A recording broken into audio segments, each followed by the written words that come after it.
10% du total de la gauche, eh bien, a d'abord été reçu en délégation dans un magnifique placard à balai.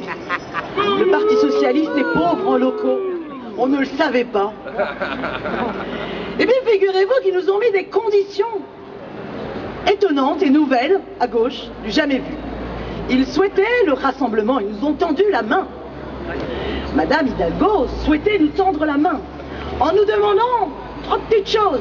La première, vous voterez les budgets des 6 prochaines années. Oh, les yeux fermés. Est-ce que ici quelqu'un a une boule de cristal pour savoir qu'est-ce qu'il y aura dans les budgets des 6 prochaines années? Vous non? Eh ben moi si, je vais vous dire ce qu'il y aura dans les budgets des 6 prochaines années.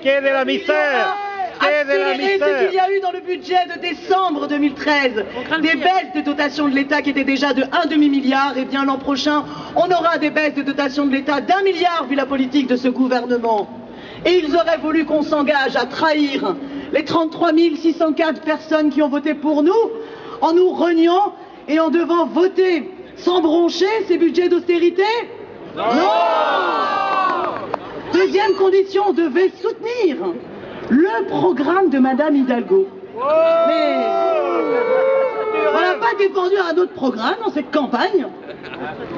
Eh bien, je suis fier que nous ayons refusé. Et nous avons refusé la 4e condition qui a été transmise oralement par le président du groupe communiste, qui était qu'en plus on devait reconnaître que nous nous étions très trompés de stratégie dans ce premier tour. C'est pas fair play. Donc oui, nous sommes très fiers d'avoir refusé la muselière et nous sommes très fiers de pouvoir nous maintenir ici dans le 20e grâce à votre soutien et aux 10% que nous avons fait dans cet arrondissement, 10,5%. Et notre objectif dans ce deuxième tour, il est d'augmenter ces 10,5% pour faire élire des élus du front de gauche. Des élus du front de gauche qui, dans le 20e et au Conseil de Paris, ne lâcheront rien. Je vais maintenant passer la parole à Laurent Sorel, 2e de la liste du 20e, sur les enjeux de notre arrondissement dans ces élections. Bonsoir.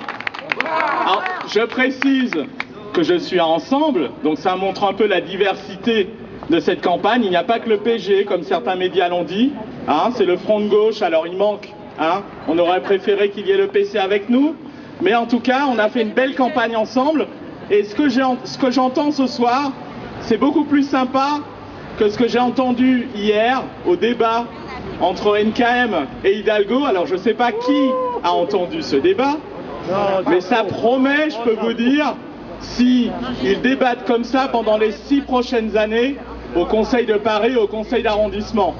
Ça va être assez chiant et ça va être très problématique pour les Parisiens. C'est d'autant plus important dans ces conditions qu'il y ait des élus front de gauche qui les empêchent justement de rediscuter de cette manière entre eux en disant, parce que ce qui était un peu ridicule hier, c'est qu'ils s'interrompaient, elles s'interrompaient pour dire à peu près la même chose. Enfin, je veux dire, voilà, il ne faut pas se foutre de nous non plus. À un moment donné, nous on défend une autre politique, une politique qui est en rupture avec celle qui est menée à Paris, mais une politique aussi qui est en rupture avec celle menée au national. Alors, bon, eh ouais, elle n'est pas crédible, Anne Hidalgo. Et d'ailleurs, les partisans du Parti socialiste ont découvert avec surprise que les Parisiens ont critiqué certes la politique de M. Hollande, mais les ont inclus dans leur critique. C'est-à-dire que le Parti socialiste n'a pas fait autant qu'il espérait.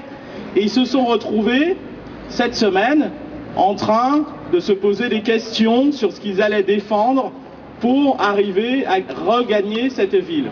On est dans une situation, soyons clairs, où la mairie socialiste a défendu une politique, on va dire, petit bras, par rapport aux moyens énormes dont dispose la ville de Paris. 8 milliards d'euros. Avec ces 8 milliards d'euros, ils ont fait quoi? Ils ont fait une politique de saupoudrage, quelques logements sociaux. Mais attention, essentiellement pour les classes moyennes supérieures. Quelques crèches. Mais attention, pas trop de personnel dedans, ça coûte un peu trop cher. Ils ont fait aussi quelques services publics Mais attention, encore une fois, sans embaucher de nouveaux fonctionnaires. Alors évidemment, après, il ne faut pas s'étonner que les Parisiens ne votent pas massivement pour Madame Hidalgo, en tout cas ne votent pas autant qu'ils l'avaient fait il y a 6 ans. Donc dans ces conditions, nous, qu'est-ce qu'on fait par rapport à ça? On a la volonté de mener, de défendre une politique, un programme qui ne sépare pas le rapport de force qui doit se faire au niveau local et le rapport de force qui doit se faire au niveau national. Il faut savoir,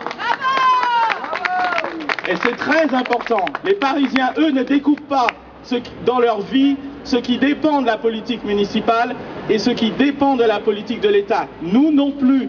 À un moment donné, le rapport de force, on le construit par rapport à la politique de M. Hollande, qui a dit que jusqu'en 2017, il y aurait 50 milliards d'économies. 50 milliards d'économies, c'est, il faut le préciser, 10 milliards en moins pour les collectivités locales. Concrètement, c'est ça qui va se passer pour les collectivités locales. M. Hollande, ce n'est pas uniquement ça, c'est aussi une politique à un moment donné qui casse les services publics. On a effectivement un certain nombre de revendications très concrètes. Je n'en citerai pas beaucoup. Sur la question du logement, on sait bien qu'à Paris, c'est la revendication numéro 1 des Parisiens, quoi qu'en dise NKM, qui a l'impression que tout le monde parle d'insécurité dans les rues de Paris, c'est le logement, la question du logement cher dans le privé, mais aussi dans le logement social. On ne le dit pas assez. Quand on a fait les cités des maréchaux, on s'est bien rendu compte que les gens se plaignaient aussi des charges qui sont très élevées et qui se plaignaient aussi des loyers qui sont trop élevés souvent pour des gens qui sont au chômage, qui sont précaires, qui ont des petits salaires. Donc par rapport à ça, on a des revendications pour baisser les loyers dans le privé, pour baisser les loyers dans le logement social. On a des revendications aussi pour embaucher des fonctionnaires, 4000 fonctionnaires pour la ville, pour qu'il y ait des services publics de qualité. On défend aussi pour l'environnement justement. Dans le 20e, il y a la Petite Ceinture. On est un des arrondissements les plus denses de Paris. On a, je crois, 2 mètres carrés d'espace vert par habitant. Par rapport à ça, nous, ce qu'on veut faire de la Petite Ceinture, c'est un espace vert de promenade, de jardin partagé pour que les habitants justement ont des espaces de respiration dans cet arrondissement. On défend aussi un 3e bois dans le 18e du côté de la Chapelle. Ça, c'est très important pour que justement les Parisiens et les Parisiennes des quartiers populaires puissent eux aussi respirer dans cette ville. Ça veut dire qu'on vous donne rendez-vous, évidemment, dimanche prochain pour défendre une autre politique en rupture avec celle qui est menée à la politique de Paris, mais on vous donne rendez-vous aussi dans la rue le 12 avril. C'est par là, c'est comme ça qu'on réussira. Justement, des luttes, il y a beaucoup de personnes parmi ici dans cette assemblée qui les incarnent. J'ai vu parmi vous des militants aux côtés des personnes sans papier, j'ai vu des militants féministes pour la défense du centre IVG Tenon qui ont gagné victorieusement cette bataille, j'ai vu des syndicalistes, j'ai vu des camarades de l'Hôtel Dieu, on ira les voir demain midi. Il y a aussi pas mal de militants associatifs. Et tous ensemble, on a donc besoin de faire élire dimanche des élus qui relayeront ces batailles et qui seront à vos côtés et qui continueront ces rapports de force. Et la question du 12 avril, pour nous, est un enjeu majeur, qu'on soit en capacité, dès le lendemain des élections municipales, d'incarner la mobilisation en marche de façon unitaire la plus large pour construire le grand ras-le-bol de gauche à la politique de ce gouvernement le 12 avril prochain.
la mente libre.